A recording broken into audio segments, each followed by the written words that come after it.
আপনি নিজেকে যথেষ্ট, মানে এই প্রশ্নটা একটু লেয়ার আছে, এটার প্রথম প্রশ্নটা একটু করে নেই, আপনি নিজেকে যথেষ্ট দেশপ্রেমিক শক্তি মনে করেন কিনা, দেশপ্রেমিক মনে করেন কিনা?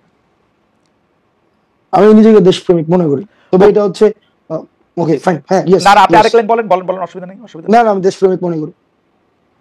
দেশপ্রেমিক মনে করেন, ওকে। জামায়াত ইসলামের আমির বলেছেন দেশে পরীক্ষিত দেশপ্রেমিক শক্তি দুটা, একটা হচ্ছে সেনাবাহিনী, আরেকটা হচ্ছে জামায়াত। আমাদের প্রশ্ন হচ্ছে আপনি তার বক্তব্যের সাথে একমত কিনা।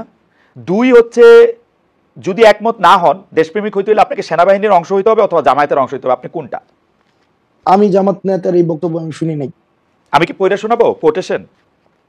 আমি দায়িত্ব, আমি কোটেশন জামায়াতের, যদি জামায়াত থেকে ধরেন এই ধরনের বক্তব্য যদি এসে থাকে, আমি এই বক্তব্যের সাথে মানে আমি জানি এই ধরনের বক্তব্য উনি দিয়েছেন কিনা, আর যদি দিয়েও থাকেন তাহলে এটা নিয়ে আলোচনা, আমার জায়গা থেকে আমি আলোচনার জন্য এই বাইনা পজিশন আমি যাইতে চাই না যে ওই পলিটিক্যাল পার্টি সাবস্ক্রিপশন করলে আমি দেশপ্রেমিক, ওইটা হচ্ছে এক ধরনের একটা জিনিস, প্যারিটিয়াল একটা হচ্ছে আইডিয়া যে আমি এই আইডিওলজি থাকলেই হচ্ছে আমি দেশপ্রেমিক, আর ওই আইডিওলজি হলে দেশপ্রেমিক না, এই ধরনের ধারণাতে আমি বিশ্বাস করি না। আচ্ছা ঠিক আছে, ধরেন এটা এই বাইনারি ধারণাতে আপনি বিশ্বাস না করলেন, সেনাবাহিনী নিয়ে আপনি কি মনে করেন? আপনি কি মনে করেন বাংলাদেশের সেনাবাহিনী একটা পরীক্ষিত দেশপ্রেমিক শক্তি? এই বিষয়ে আমার মন্তব্য করা, আমি জাস্ট এটা মানে একটা ডেসক্রিপশন দিতে পারবো। এই গণঅভ্যুত্থানে বাংলাদেশ সেনাবাহিনী যে ধরনের পদক্ষেপ নিয়েছে আমি অ্যাপ্রিসিয়েট করি। আবার কিছু কিছু জায়গায় অনেক ধরনের বক্তব্য এসেছে, বিবৃতি এসেছে, সেগুলো মনে হয় যে সেগুলো নিয়ে হচ্ছে হয়তো সমালোচনা হতে পারে এক্সিট দেওয়ার ক্ষেত্রে।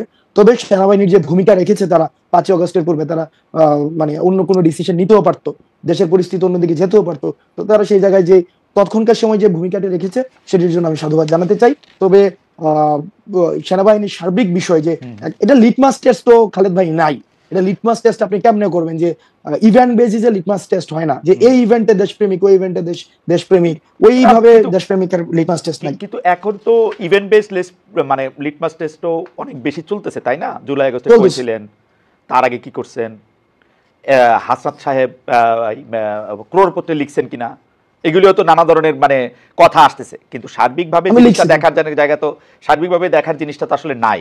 তো এইটা তো আসলে অনেক সময় অনেক জায়গায় অনেক হার্ট করে, যে মানে ধরেন এইটা ভাই সার্বিকভাবে আপনি মানে এই সার্বিক জায়গায় যদি আপনি আওয়ামী লীগকে রাখেন, এই সার্বিকভাবে যদি আপনি এই জায়গায় গত একটা দীর্ঘ সময় ধরে যে যেই রাজনৈতিক দলের কারণে খালেদ মহিউদ্দিনরা দেশে সাংবাদিকতা করতে পারে নাই, ওদেরকে যদি এই সার্বিক এই এই এই এই ফরম্যাটে রাখেন, এই কম্প্রিহেন্সিভের ব্যাপারটায় রাখেন, তাইলে আওয়ামী লীগ ছাড়া ওই সার্বিকতার মধ্যে আমি সবাইকে রাখতে চাই, কিন্তু এই জায়গায় আওয়ামী লীগ, আচ্ছা আওয়ামী লীগ বাদ দিয়ে বাকি সবাইকে রাখতে চান।